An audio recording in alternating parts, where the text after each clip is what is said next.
আজকে আপনাদের কাছে একটি সত্যবাদী যুবকের সত্য একটি ঘটনা নিয়ে হাজির হয়েছি। ঘটনাটি আপনাদের কাছে অনেক ভালো লাগবে, তাই অনুরোধ করছি পুরো ভিডিওটি দেখার জন্য।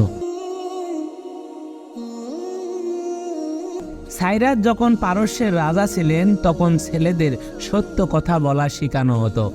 বাড়িতে এবং বিদ্যালয়ে এটাই ছিল তাদের প্রথম শিকার বিষয়।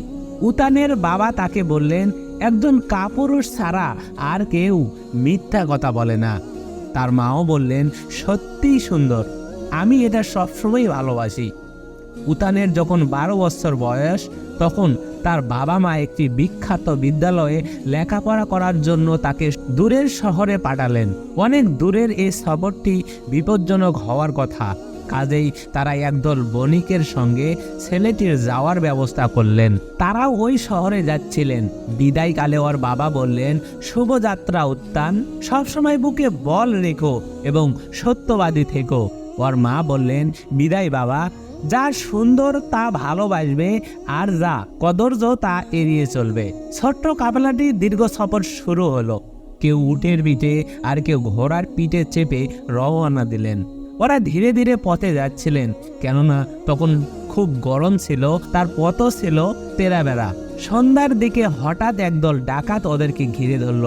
বণিকের কেউ লড়াকু লোক ছিল না। সব মালামাল আর টাকা পয়সা ডাকাতদের হাতে তুলে দেওয়া ছাড়া তাদের আর কোনো কিছু করার ছিল না। উতানকে ঘোড়া থেকে নামিয়ে একজন ডাকাত জিজ্ঞাসা করলেন, এই ছেলে, তোমার কাছে কি কিছু আছে? ছেলেটি উত্তর দিল, আমার কাছে 40টা সোনার মোহর আছে। তার কথা শুনে ডাকাতটা তাচ্ছিল্যের সুরে হেসে উঠল। ছোট্ট একটা ছেলের কাছে এত টাকা থাকার কথা সে কখনো শোনেনি। সে বলল, ভালো গল্প শোনালে, তা এই সোনার মোহরগুলো কোথায় রেখেছো? উতান উত্তর দিল, আমার টুপিতে সেলাইয়ের নিচে। ডাকাতটি বলল, তাই নাকি? ভালো বলেছো, তবে এ কথা আমার বিশ্বাস হয় না। এ বলে ডাকাতরা অন্য একজন ধনী বণিকের টাকা লুট করার জন্য ছুটে গেল।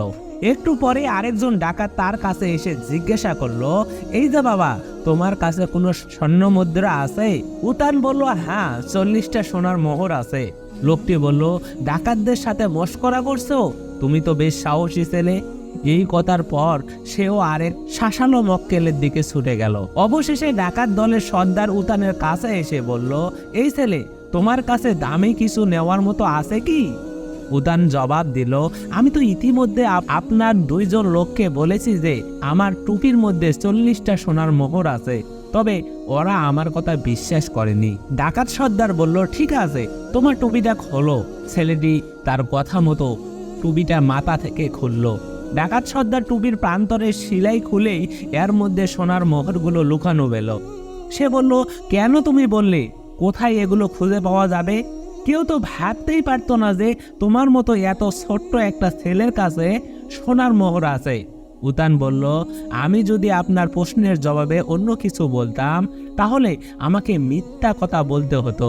একজন ভীরু কাপুরুষ ছাড়া আর কেউ মিথ্যা কথা বলে না। তার উত্তর শুনে ডাকাত সর্দার স্তম্ভিত হয়ে গেল। সে তখন ভাবতে লাগলো সে নিজে কতবার কাপুরুষ ছিল। তারপর সে বলল, তুমি সত্যি একজন সাহসী বালক। তোমার সোনার মোহরগুলো তুমি নিজের কাছে রাখতে পারো। এই নাও মোহরগুলো, ঘোড়ায় চেপে বসো আর আমার লোকেরা তোমার সাথে সাথে যাবে, যাতে তুমি নিরাপদে তোমার সফরের গন্তব্যে পৌঁছতে পারো।